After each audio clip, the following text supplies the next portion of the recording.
The cyborg glanced at the floating man and wondered what kind of fruit did he eat to be so powerful. I don't know what to say.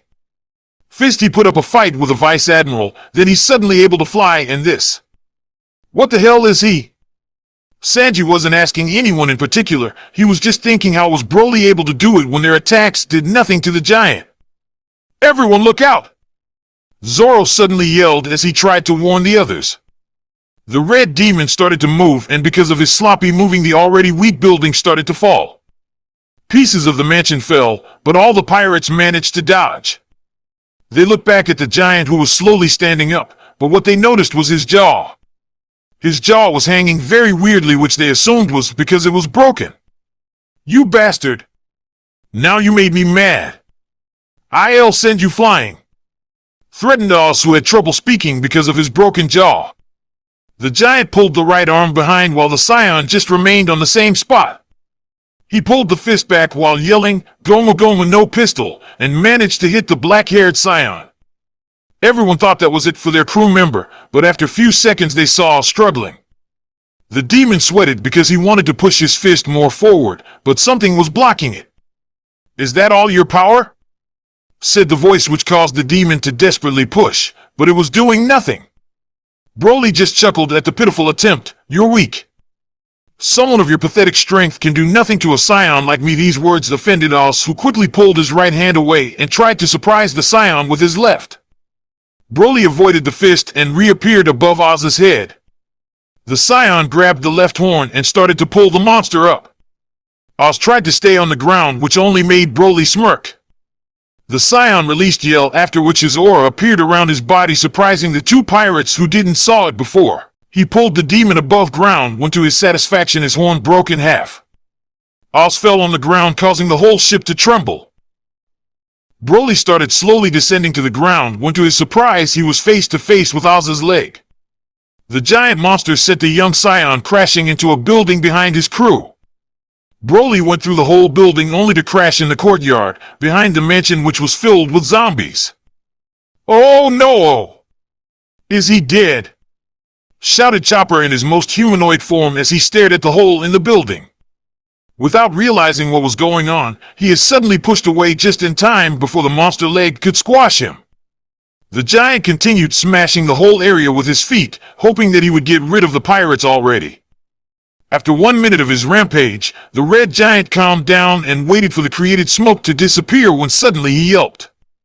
"Knee crush!" yelled at the same time both Frankie and Zoro. Frankie smashed the right knee with his two boulder-like nunchakus while Zoro sliced the other knee. Oz was forced to fall on his damaged knees, which caused the cyborg to laugh at the red monster, who mumbled something. "Waha, what's the matter? Feeling a little bit down? Just you wait until Straw Hat beats Moria," laughed Frankie while one boulder was on his shoulder and the other was hanging down. "Why would we need to wait? We should just beat him, and that's it," spoke Zoro, who received a surprised expression from the cyborg. Frankie thought they were just stalling the monster from interfering with Luffy's fight. "A fight's not over until you won it," stated the man as he unsheathed his swords. While Frankie and Usopp tried to reason with him, Zoro put one sword in his mouth while the other two were in his hands. "If you don't want to fight, get out of here." "I don't feel like waiting for Luffy either," added Sanji, who was just like Zoro, prepared to fight the monster to the very end. The monster once again raised his hand, almost ready for unleashing another attack. It is said that hardness is the greatest characteristic of this black blade, and this is the perfect time to test it out. Zoro was ready for Oz's attack while Usopp yelled far behind his back to wait for their captain, but the swordsmen didn't listen. The red fist landed right next to Zoro, who just by the strong shockwave was forced to back away. The green-haired man needed to move quickly because another fist was coming at him. "Zoro! Watch out!" yelled Usopp, who tried to warn his friend. Luckily, Zoro was well aware of the attack that was coming at him, and to Chopper's shock, he managed to redirect the large hand. Oz was off balance and opened for an attack which the swordsman counted on. Santoria 108. Pondo ho! As he swung with his swords, a large sky blue slice headed towards Oz, which even surprised Zoro. "It's huge!" shouted the man as he watched it going in Oz's direction. Thanks to his agility, Oz was able to even dodge that even after he took damage from Broly's punch and after being hit in his knees. Huh, you're pretty good for someone so tiny. That would do some real damage if he hit me while Oz talked. Zoro didn't even listen to the monster words. The pirate was examining the damage that his slice did to the wall and looked back at the black blade. It absorbed the other two swords' power and let off the blast with that one, but there's too much random destruction, which only proves that I'm not good enough at using it yet, thought Zoro as he lifted up the new blade given to him and thanked the master swordsman he fought for that. Zoro was forced to snap out of it when he heard the red monster yell and once again stomping around the whole area. All of them survived the attack and safely stood there, except Usopp, who somehow managed to fall on his face. The long-nosed pirate released a little moan as he turned around, only for that to be replaced by a scream as he stared at Oz. He glanced at Sanji, Robin, Frankie, and Chopper and saw how hard they were breathing while covered with bruises and blood. Damn it! What are we gonna do now? Come on, Luffy, what's taking you so long? Yelled Usopp, afraid for his life as well for the lives of others. He didn't understand what was taking Luffy so much and was more and more thinking that they wouldn't make it in time. The long-nosed pirate knew, just like the rest, that if they don't beat the real master of this ship by dawn, then they would lose 3 of their friends forever. Several drops of sweat fell over Usopp's forehead and cheeks as he imagined his friends turning into nothing by a sunlight. Usopp snapped out of his thoughts as he heard Zoro talking to them. Trickery, an invisible man, a ghost woman, and a shadow master. This island is full of people with abilities that mess you around. The real issue here is whatever the enemy will actually give Luffy a chance to fight properly, stated Zoro, who was standing in front of everyone and glared at the giant monster.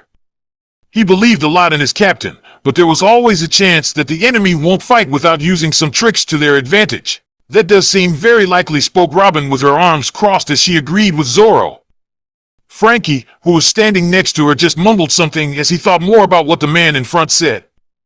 If by any chance they manage to delay Luffy until dawn, then Luffy and me and the cook, none of us will be able to fight.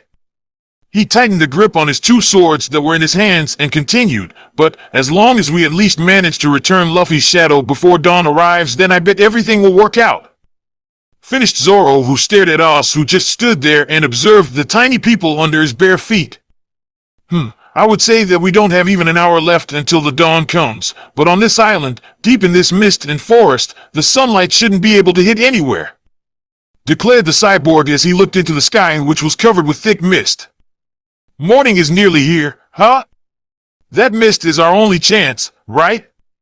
Got to admit, I'm getting a really bad feeling about all this, said Sanji as he breathed the smoke out and put the cigarette back in his mouth. He was just about to ask about a person they almost seemed to forget when out of nowhere the whole place started to shake. Usopp was the first to fall on his behind along with Frankie, who slipped and fell on his back. Zoro, Sanji, Robin, and Chopper somehow managed to remain to stand, but even Oz was having difficulties. The red monster with long yellow hair watched where he was putting his big feet as he noticed the ground under him starting to crack. All of them heard piercing screams coming from behind their back when their eyes and the entire area was covered with a very bright light and loud destructive noise. After what seemed like a long time, Robin was first to open her eyes when she saw him standing there. What surprised even her was the fact that he was standing in the place where the building was supposed to be. She saw him surrounded by the blue light, but there was something strange about his appearance. His black hair spiked a lot and also seemed like he was a lot more muscular.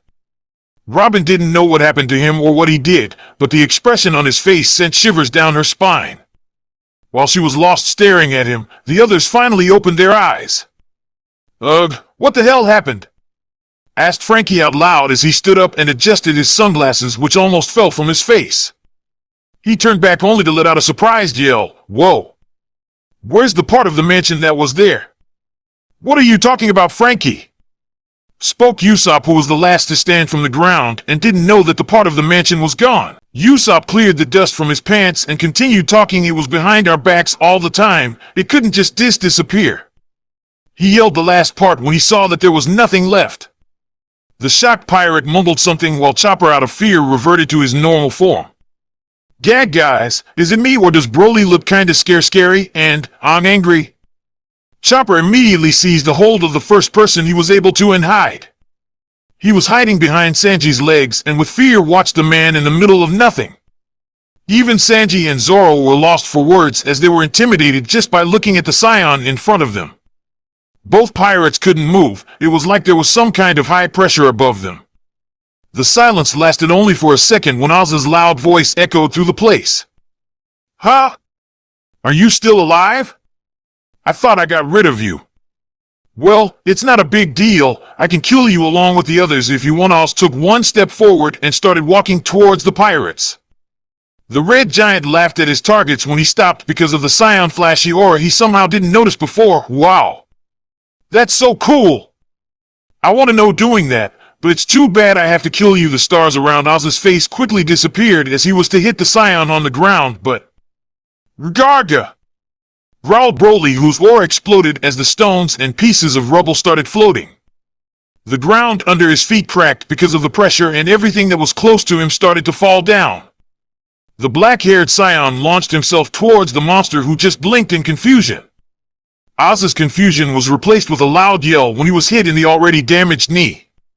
The monster was falling down, but as he was going down, Broly flew up and kicked Oz in the already broken jaw. Oz's pupils were gone as he was facing the sky when the scion appeared floating above him. Broly closed his hands together and smashed the red monster in the head. Oz's body was falling down, which caused the others to make some distance. They were shocked and without words to say, and just when they thought it was over, Broly descended on the ground near the fallen demon. He glared at him for a second when he started punching him in the head. With each punch he delivered to Oz, deeper in the ground they went. Crater after crater was created with each punch the angry scion unleashed, causing the pirates to only stay quiet and observe. After a few seconds, Broly jumped from the crater and floated in the sky. You're nothing but trash. He spoke through his teeth as he placed his left hand in front. A small yellow key orb was starting to form itself in front of his palm, which didn't go unnoticed by the others on the ground. What's he doing? Yelled the cyborg Frankie as he saw the bright yellow light in the shape of a ball appeared in Broly's hand. He didn't know what it was, but he had a terrible feeling about that. Next to him were Chopper and Usopp, who were still under the shock of what Broly did to Oz and couldn't even look up. I don't know, but whatever he's up to, it doesn't look good, answered Zoro back with a yell and glanced up. He didn't understand what was going on with their new crew member. His face and behavior were totally different from what they knew, but then again, they knew only a little about him, which was why Zoro never dropped his guard around the man. Hey, don't do anything anymore, Broly. The ship is already in bad shape, and a little bit more and all of us will end in the bottom of the sea, shouted Sanji at Broly as he saw the small yellow ball growing in size. The scion didn't seem to listen to him as the key orb grew 2 times bigger than before. He's gonna fire that thing. Some please stop him, otherwise we will die, screamed Usopp as tears fell over his cheeks. He dropped to his knees just as Broly pulled his hand up with the key orb in it and was about to throw it at Oz. Broly, no, yelled Robin, hoping that the scion would hear her, but it was too late. Broly already fired the key blast when he heard her voice and looked in her direction. He saw her and others standing there, which he completely forgot about. They were running away from the place as fast as possible when the blast landed and exploded.